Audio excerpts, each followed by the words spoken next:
स्वस्थ मन स्वस्थ तन हर किसी की कामना होती है, लेकिन स्वस्थ रहा कैसे जाए ये एक बड़ा सवाल है। नमस्कार, आप सभी दर्शकों का स्वागत है और मैं हूं आपके साथ पूजा जोशी। आज का पॉडकास्ट हमारा बेहद ही रोचक है, क्योंकि आज हम एक ऐसी चर्चा आपके बीच लेकर आए हैं जो हर किसी के जहन में ये सवाल घूमता है कि स्वस्थ कैसे रहा जाए।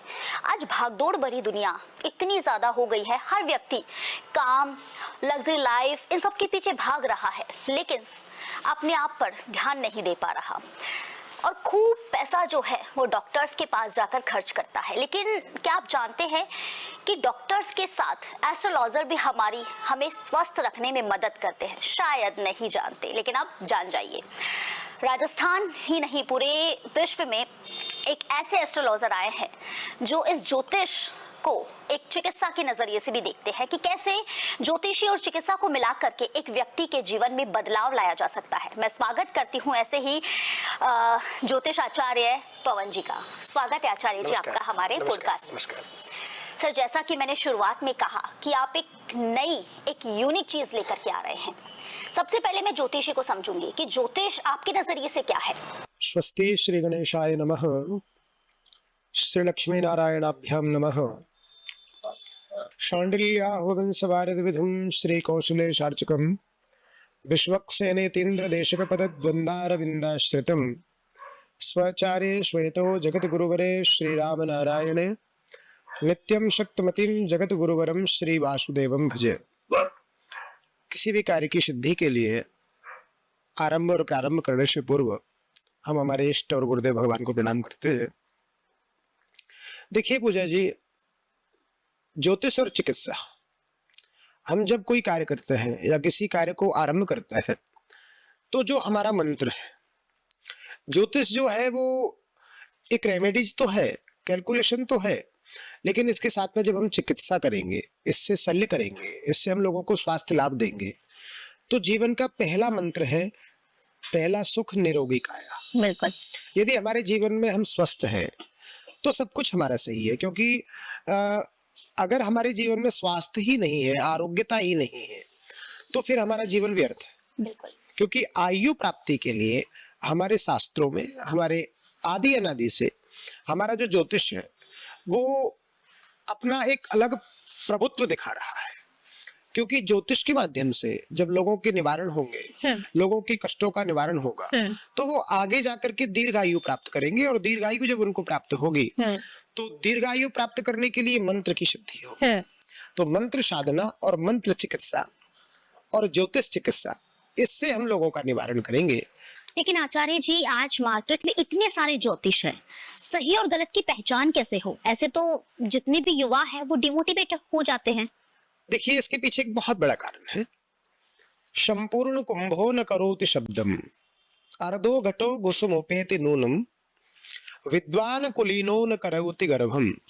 जो जल से भरा हुआ संपूर्ण घट है वो कभी आवाज नहीं करता, शब्द नहीं करता। तो ज्योतिष क्या है? विद्या है। और जो विद्यावान है, जो बुद्धिमान है, उसको परखने के लिए किसी बहुत बड़ी चीज की आवश्यकता नहीं है। हम उसके बारे में जाने, हम उसकी वाणी से लेके उसके कैरेक्टर को समझें। क्योंकि होता क्या है, कुछ चीजों की आंधियां चलती हैं। बिल्कुल। और उस आंधी में लोग बह जाते हैं, बहक जाते हैं।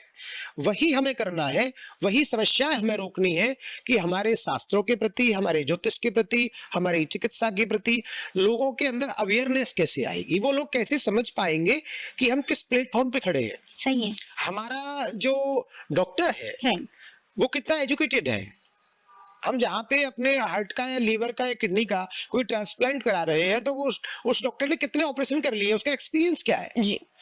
ऐसे ही अगर आपको एक प्रतिष्ठित, एक कैलकुलेटेड और एक बुद्धिमान आचार्य चाहिए, तो आप उनके गुण के बारे में समझें, उनकी शिक्षा के बारे में समझें, उनकी दीक्षा के बारे में समझें।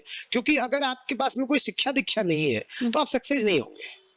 जो आपने कहा कि हजारों की नहीं लाखों की तादाद में लिस्ट है, हर व्यक्ति ऊपर आना चाह रहा है, आगे जाना चाह रहा है, और हम कुछ समय के अभाव में इस तरीके से विलुप्त चकाचौंध में डूब गए हैं कि हमें तुरंत ही निवारण चाहिए और हम जल्दी से कोई भी चीज लेके कॉल करके, और ऐसे लोग ठगे जाते हैं। बिल्कुल। ऐसे लोगों के साथ छल छिद्र होता है। उससे हमारी विद्या का, हमारी बुद्धि का और हमारे सनातन का, तीनों का ही अपमान होता है। तो हमें वहां जाना चाहिए जो विद्या गुरु से प्राप्त है, जी क्योंकि ज्योतिष एक ऐसा विषय है, इस पर आप कैलकुलेशन के आधार पर ही नहीं रह सकते, क्योंकि विद्या श्रापित है। जी विद्या का फल आपको जब प्राप्त होगा जब आप किसी आचार्य महापुरुष के सानिध्य में आपने अध्ययन किया होगा। आपकी वाक सिद्धि क्या है, आपकी वाणी कितनी सिद्ध है, आपका कैलकुलेशन कितना है। जब वाणी, वाक सिद्धि, कैलकुलेशन एवं आपकी साधना, जो मंत्र आराधनम है, वो आपकी साधना, तीनों एक जगह होंगी तो हम इसमें सक्सेस हो पाएंगे। हमें ऐसे आचार्यों के पास जाना चाहिए, हमें ऐसे एस्ट्रोलॉजर ज्योतिषियों से मिलना चाहिए जो इस तरीके का उनकी परफॉर्मेंस है, उनका अध्ययन कितना डीप है। हम जब किसी मेडिकल में, हॉस्पिटल में जाते हैं तो फैकल्टी देखते हैं ना, पूरी ओटी का स्टाफ देखते हैं। बिल्कुल सही है। जैसा कि आचार्य जी आपने कहा कि हम ऐसी एस्ट्रोलॉजी लेकर के आए हैं जिसमें मेडिकल साइंस है आचार्य जी, परंतु सबसे बड़ा सवाल ये है आज के युवा या आज के लोगों के ज़हन में कि क्या सच में एक ज्योतिष हमारे शरीर की बीमारियों को बता सकता है? क्या ये संभव है? देखिए, ज्योतिष विज्ञान है जी। अगर हम डेफिनेशन जानना चाहें कि विज्ञान क्या है, साइंस क्या है, तो शायद मैंने जितना पढ़ा है कि प्रकृति के क्रमबद्ध अध्ययन से अर्जित एवं प्रयोगों से पुष्ट वर्गीकृत ज्ञान को विज्ञान कहते हैं। तो प्रकृति के क्रमबद्ध कहीं ऊपर से नहीं आया, प्रकृति से आया। और प्रकृति क्या है? ज्योतिष है, भूमंडल है, तारामंडल है, सौरमंडल है, इसी प्रकार से गृहमंडल है। तो जो प्रकृति से हमें चीज प्राप्त हो रही है, उन समस्त चीजों को प्रकृति से सृजित करके सद्भावना के साथ में उस पर शोध किया जाए। अगर हमारा ज्योतिष है, ज्योतिष ही जानता है। हम अगर अकॉर्डिंग टू साइंस बात करें कि एक अच्छा मेगापिक्सल का कैमरा है, उससे हमारी फोटोग्राफी होनी है, लेकिन आंख किसने बनाई?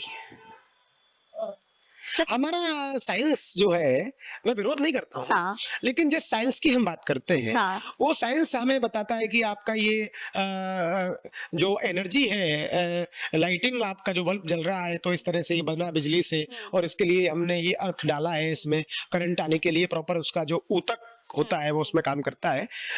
ये ज्योतिष का ही पार्ट है, क्योंकि आंख किसने बनाई? सूर्य, चंद्रमा, तारों का न जाने कहाँ बिजली घर बना हुआ, कहाँ है थर्मा पावर, या कहाँ पर बिजली बनती है। ये जो बिजली सप्लाई होती है, इसके तो हर जगह प्लांट लगे हुए हैं।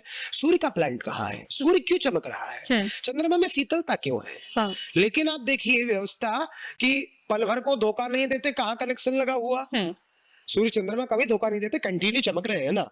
तो सूर्य की चमक आंखों के द्वारा देखा हुआ दृश्य जो कैप्चर होता है, इसकी कोई पेन ड्राइव में सेव नहीं होता है। ये हमारा जो ब्रेन है, इसमें अनंत चीजों को ऑब्जर्व किया जा सकता है।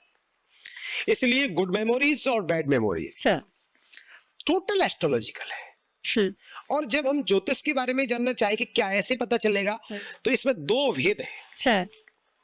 जो अभेद बुद्धि के लोग हैं, या जो पाश्चात्य संस्कृति को बहुत ज्यादा अपना चुके हैं, या जो लोग ये मानते हैं मॉडर्न हो गए हैं हम, तो मॉडर्न होने का मतलब ये नहीं है। अगर मॉडर्न होने का मतलब यही है कि हम ज्योतिष को ना माने, भगवान को ना माने, ईश्वरीय सत्ता को ना माने, तो फिर कोई ना कोई किसी ना किसी माध्यम से तो ठाकुर जी से जुड़ा हुआ है। ज्योतिष साक्षात भगवान कृष्ण का स्वरूप है, ज्योतिष भगवान श्री राम का स्वरूप है, और ज्योतिष जीवंत ग्रंथ है। मैं आपको बार बार में ये कहना चाह रहा हूँ, जीवंत का हिंदी में अर्थ है प्राण है जिसके अंदर, जी, जो चल सकता है। क्योंकि आंखें देखने का काम करेंगी, पैर चलने का काम करेंगे। मैं ये कह सकता हूँ दावे के साथ में कि हमारी साइंस पैर है, आंख नहीं है। क्योंकि ऑटोमेटिक चीजें जब होती हैं, किसी साइंटिस्ट ने ग्रहण का विवेचन नहीं किया, ज्योतिषी ने किया। नहीं, साइंस भी मानता है कि शरीर पंच तत्वों से मिलकर के बना हुआ होता है। ज्योतिष भी यही कहते हैं। आचार्य जी, जैसा कि हमने कहा कि हम किसी भी जातक के कुंडली देख करके उनकी बीमारी का इलाज करते हैं, बता देते हैं। क्या नामों से भी किसी जातक के बारे में हम बता सकते हैं कि जैसे मान लीजिए किसी का नाम रमेश है, सुरेश है, तो हम बता देंगे कि रमेश नाम के व्यक्ति को इस प्रकार की बीमारी भविष्य में हो सकती है, या पहले हुई है, या है अभी? देखिए, इसके भाव है। जब हम ज्योतिष का अध्ययन करते हैं और ज्योतिष की रेमेडीज करते हैं लोगों के लिए, तो आप राशि चक्र से, जन्म लग्न से, जन्म नक्षत्र से बहुत सारे रास्ते हैं। ज्योतिष तो इतना भी बता सकता है कि सामने वाले की आंखें कैसी होंगी। हम जब हमारी तबीयत खराब होती है, पेट में दर्द होता है, तब डॉक्टर के जाते हैं ना। हाँ। लेकिन ज्योतिष ये कहेगा कि आपके उस दिन पेट में दर्द होगा, क्योंकि ज्योतिष बात पित्त और कफ से चलेगा।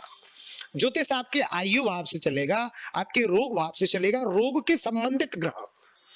हमें डॉक्टर, हमारे जो मेडिकल के डॉक्टर हैं, हमें अवेयर करते हैं कि अगर आपको बार बार फीवर हो रहा है, अगर आपको बहुत जुकाम खांसी हो रहा है, आपको अस्थमेटिक एलर्जी है, अवेयर करते हैं कि दिवाली के समय डस्टिंग से दूर रहे, दिवाली के समय पटाखे चले दूर रहे।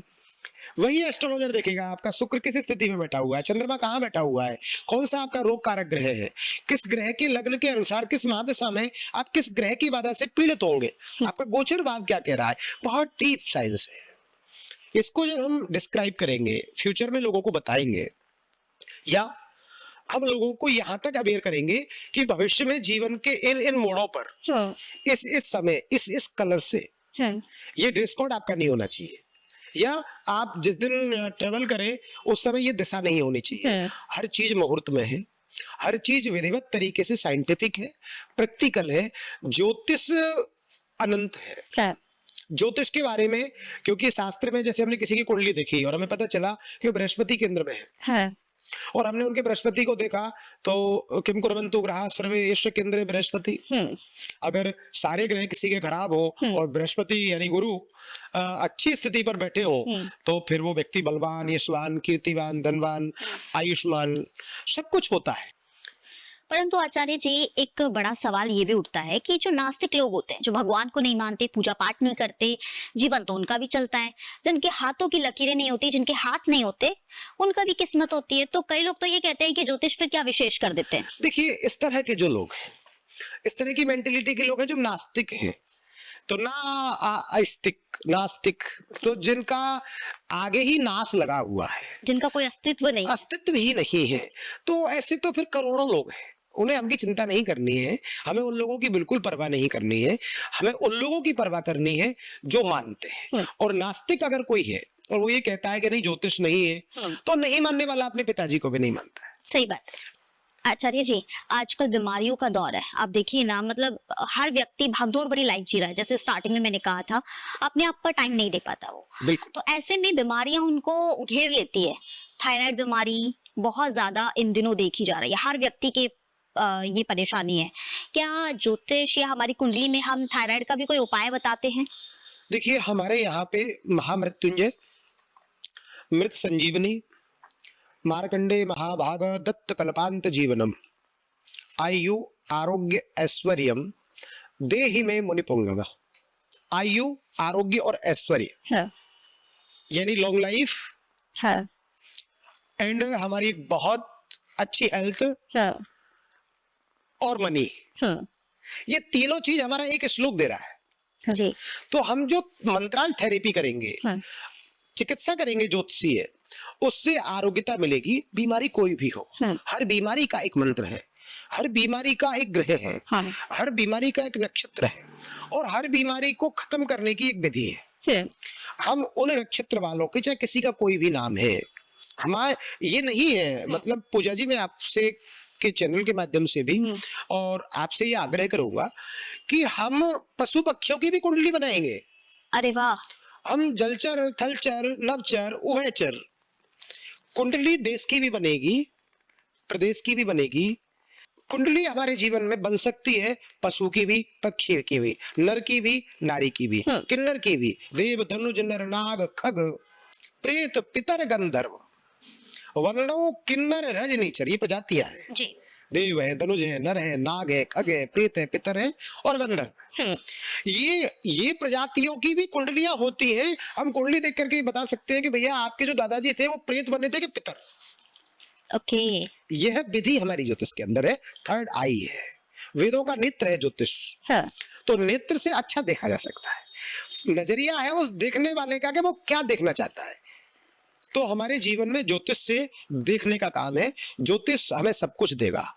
जब हम ज्योतिष से रोग का निवारण करेंगे, एक अच्छा ज्योतिषी, एक विद्वान योग्य ज्योतिषी जब किसी की कुंडली को देखेगा, किसी की हस्तरेखा को देखेगा, किसी के भाग्य को देखेगा, तो वो इतना विद्वान होगा कि उसे पता होगा कि किस नक्षत्र का माइनस से अगर इसको पुश किया जाए, अगर फ्लाइट फ्लाइंग कर रही है और अगर उस समय किसी प्रकार का एरर आ गया तो क्या होगा, लैंडिंग करनी पड़ेगी इमरजेंसी। बिल्कुल। ऐसे ही हमारे जीवन की यात्रा के, हमारी लॉन्ग लाइफ के, हमारी लाइफ के जो ब्रेकर है, शारीरिक है, मानसिक है, आर्थिक है, पारिवारिक है, बेटा बेटी, पति पत्नी, ये सारी चीजें हैं, यही ब्रेकेज है और इन ब्रेकरों से हमें कूद के जाना है। सही बात। अब एक समझदार ड्राइवर होगा, वो गाड़ी को स्लो करेगा और उसके बाद में उस ब्रेकर को क्रॉस करेगा। किसी अच्छे विद्वान ज्योतिषी के पास जब व्यक्ति जाएगा, अपना इलाज कराएगा, तो वो क्या करेंगे, उस ग्रह की अंतरदशा महादशा के द्वारा उसके बहुत डीप ग्रह का विवेचन करके उसी भाग्य को खोलेंगे जो पत्नी भाव हो, जो संतान भाव हो, जो पुत्र भाव हो, जो पुत्री भाव हो, जो आयु भाव हो, जो शत्रु भाव हो, जो आय का भाव हो, जो व्यय का भाव हो। अब हमने ये देख लिया, कोई बहुत बड़ा विषय नहीं है। हमने ये देखा कि पूजा जी की कुंडली में कन्या राशि और ये ग्रह है, इसमें ये है और इनका अपव्यय भाव में जा रहा है ग्रह, अब इनको इनकम भाव में डेवलप करना है। वही 4 अक्षर हमने जैसे एक मोबाइल नंबर के दबाए और अरे करेक्ट नंबर लगाना, खुल गया। तो भाग्य का लॉक यदि खुलना है, आयु का लॉक यदि हमें खोलना है, परिवार में शांति का, हमारे मन में जो अस्थिरता है, उन्माद है, तनाव है, अनिद्रा है, बेचैनी है, जरूरी नहीं है कि एक गरीब व्यक्ति परेशान हो, जरूरी नहीं है 500 करोड़ का मालिक भी बहुत परेशान है, बिल्कुल 5000 करोड़ का मालिक भी सुसाइड कर रहा है। आपने जैसा कि जिक्र किया, तनाव, अस्थिरता ये बहुत ज्यादा हो रही है, एंजाइटी, डिप्रेशन, और इनकी वजह से आप देखिए ना क्या स्थिति देखने को मिलती है। लेकिन ये हमारी राशि के जो ग्रह होते हैं, क्या इनकी वजह से होती है, और किस प्रकार के जातक की कुंडली में ये दोष पाए जाते हैं जिसकी वजह से इस प्रकार की स्थिति तय? देखिए, आप हर कुंडली का एक अलग विवेचन है, क्योंकि जो जातक है, जो जन्म लेके आया है, जैसे कि एक साइंस के तरीके से देखिए कि हमारी जो आंख है, हमारे जो थंब है, सबके डिफरेंट, बिल्कुल किसी के मैच करते हैं, बिल्कुल सही अलग नहीं करते हैं। इसी तरीके से जब ज्योतिषी के पास में कुंडली होती है और वो हमारे लिए एक जातक होता है, उस जातक की कुंडली का जब हम विवेचन कर रहे होते हैं तो ऐसी स्थिति में हमें उसकी पूर्ण स्थितियों को देखना पड़ता है और हमें यहाँ तक पता चलता है कि ये व्यक्ति का किस तरीके का स्वास्थ्य होगा, किस तरीके की इसकी आंखें होंगी, किस तरीके का इसकी वाणी होगी, किस तरीके की इसकी बुद्धि होगी। बुद्धि का पैमाना, आईक्यू का जो पैमाना है, वो ज्योतिष से, ग्रह से नापा जा सकता है। उसका डिग्री है, सूर्य कितने बजे कितने डिग्री पर घूमेंगे, सूर्य से पृथ्वी तक आने वाली किरण का समय लगभग 8 मिनट 20 सेकंड का जो भी टाइम है, तो हर चीज कैलकुलेटेड होगी। तो हर व्यक्ति की, हर जातक की, हर बीमारी के बारे में, क्योंकि देखिए स्वास्थ्य बहुत जरूरी है और शांति बहुत जरूरी है। स्वास्थ्य और शांति हमारे भारतवर्ष में दोनों ही नहीं है, इसलिए हमारा ये विजन है, मेरा ये संकल्प है, आरोग्यमेव धनम आरोग्यमेव जीवनम। पहले आप स्वस्थ रहिए, उसके बाद में एक स्वस्थ मस्तिष्क जो होगा, चंद्रमा मन का ग्रह है जी, मन की गति से चलता है। हम किसी कुंडली का चंद्रमा से ही अगर विवेचन करेंगे, आप विचार करिए, यदि किसी का चंद्रमा बहुत अच्छी स्थिति पर बैठा हुआ है, इसका मतलब स्वस्थ मन है। और जब हमारा मन स्वस्थ होगा तो हमारे विचार स्वस्थ होंगे, और विचार स्वस्थ होंगे तो हमारी कर्मेंद्रियां और ज्ञानेंद्रियां और मन, ये 11 पॉइंट हो गए। ये दोनों चीज मिलकर के एक मनुष्य का निर्माण करती है। आचार्य जी, क्या ज्योतिष के माध्यम से हम पूर्व जन्म में जा सकते हैं? अनंत जन्मों में। अच्छा। क्योंकि जब माँ के गर्भ में बालक होता है, वहीं से हमारा जीवन चक्र चालू हो जाता है। और हमारे शास्त्रों में, हमारी ज्योतिष में, ज्योतिष विज्ञान में संस्कार विधि है, 16 संस्कार है। और जो 16 संस्कार है, उसमें पहला संस्कार होता है, उसमें आप देखिए कि विवाह उपरांत गर्भाधान संस्कार होता है। तो हमारी ज्योतिषीय पद्धति के अनुसार आजकल चलता है कि भैया भ्रूण हत्या, मैं विरोधी हूँ इस चीज का, और किसी भी गर्भस्थ शिशु का वध करने का किसी का कोई राइट नहीं है, अकॉर्डिंग टू लॉ और अकॉर्डिंग टू मानवीयता। इसलिए ज्योतिषी जो होते हैं, अच्छे विद्वान योग्य आचार्य जो होते हैं वो गर्भाधान विधि से लेकर के समय काल गणना और उस स्थिति से आपको ये बताएंगे कि ये बार है, ये आपका जन्म नक्षत्र है, ये आपकी ग्रह कुंडली है, और आपके इस पक्ष में इस तिथि में अगर आपका इस तरीके से कोई योग बनता है तो आपके बेटा होगा या बेटी। तो पुत्र और पुत्री प्राप्त करने का बहुत सहज साधन हमारे शास्त्रों ने हमें बताया है। पहला, अब उस जातक के अनंत जन्मों को लेकर के वो प्राणी आता है। तो जब माँ के गर्भ में बालक होता है और जन्मोपरांत हम उसका कैलकुलेशन निकालते हैं, उसकी जन्म कुंडली बनाते हैं, और जन्म कुंडली जब बना लेते हैं तो ऐसी स्थिति में होता क्या है कि बालक बहुत रोता है, ये रुलाया जाता है, अरे भैया तो रो नहीं रहा है। आप देखिए, जैसे ही कई तो हमारे लोकाचार की ऐसी प्रथा है कि अगर किसी के बालक हुआ तो शंख बजाया, कई लोग झालर घंटी बजाते हैं, कई लोग थाली बजाते हैं, मंदिर में जाते हैं तो घंटी बजाते हैं, गरुड़ घंटी से भगवान का भोग लगाते हैं, क्योंकि ध्वनि आगमनार्थ देवानाम गमनार्थम च रक्षसाम कुरुम घंटाम परमनादम देवस्थानम सन्निधो। जो नाद है, जो घंट है, जो ध्वनि है, उससे क्या होता है, तो उससे पॉजिटिविटी जाती है। तो वो बालक जब रोएगा जन्म के बाद में तो उसके अनंत जन्मों की याद उसके जीवन में होती है। हम सोचते हैं बालक क्यों रो रहा है। कई बार जब बालक महीने भर का हुआ, 15 दिन का हुआ, फिर 2 महीने का हुआ, धीरे धीरे बालक रोना कम कर देता है, क्योंकि जब वो गर्भ से बाहर आता है तो हमारी ज्योतिषीय विद्या के अनुसार उसे 1000 जन्म की याद रहती है। ये विवरण है, पूरा विवेचन है। आचार्य जी, आपने सही गलत की यहाँ बात की। ऐसे बहुत सारे ज्योतिष ऐसे भी होते हैं जो तंत्र मंत्र, ये जो तंत्र मंत्र होते हैं इनकी विद्या से करते हैं, और जब कभी किसी जातक को कुछ हो जाता है तो ऐसा कहते हैं कि उसके द्वारा झाड़ फूक किया गया था, वो उसके कोई भूत प्रेत आ गया है, कोई बीमारियां हो गई है इस प्रकार की। एक्चुअल में फिर ये सब कैसे देखा जाता है? किसी भी चीज को प्राप्त करने का साधन है तंत्र। अब तंत्र किसे कहेंगे कि आप किसी बड़े कैपिटल शहर में जब आप जाएंगे तो आपको एक रिंग रोड मिलेगा, बाईपास कहते हैं उसको, लेकिन दूरी तो होगी, ट्रैफिक नहीं मिलेगा। तो मंत्र विधि है, वो साधन है, अपना काम करती है, और लेकिन रिजल्ट थोड़ा स्लो देगी। जैसे हमारा आयुर्वेद है, साइड इफेक्ट तो कोई नहीं है, लेकिन स्वास्थ्य लाभ में समय लगेगा, पेशेंस की नीड है आपको। तंत्र क्या है? हमारी आज की दवाइयां, तंत्र से तुरंत इफेक्ट होगा।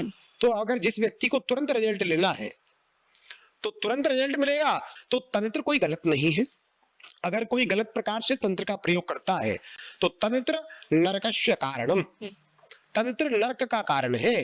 तंत्र से हमारे जीवन में हमें नरक प्राप्त होता है। इस लोक में भी हमें सुख नहीं मिलता और परलोक में भी हमें सुख नहीं मिलता। सात्विक तंत्र से हर कार्य को साधन किया जा सकता है। जितनी अच्छी दवाई लेंगे उतने अच्छे आप ट्रेड में जाएंगे, जितने अच्छे आप एस्ट्रोलॉजर से मिलेंगे, तो खर्चा तो उतना आना ही है। लेकिन फिर भी हमें ये ध्यान रखना है कि हम अच्छी जगह पर मार्गदर्शन लें। जी आचार्य जी, सब्जेक्ट तो इतना बड़ा है कि इस पर तो जितनी भी बात हो उतनी ही कम है, लेकिन आगे फिर हम अपने दर्शकों से मुलाकात करेंगे एक नए विषय के साथ में। आज के लिए जुड़ने के लिए आपका बहुत बहुत धन्यवाद। राधे कृष्णा। जय श्री कृष्णा। राधे राधे।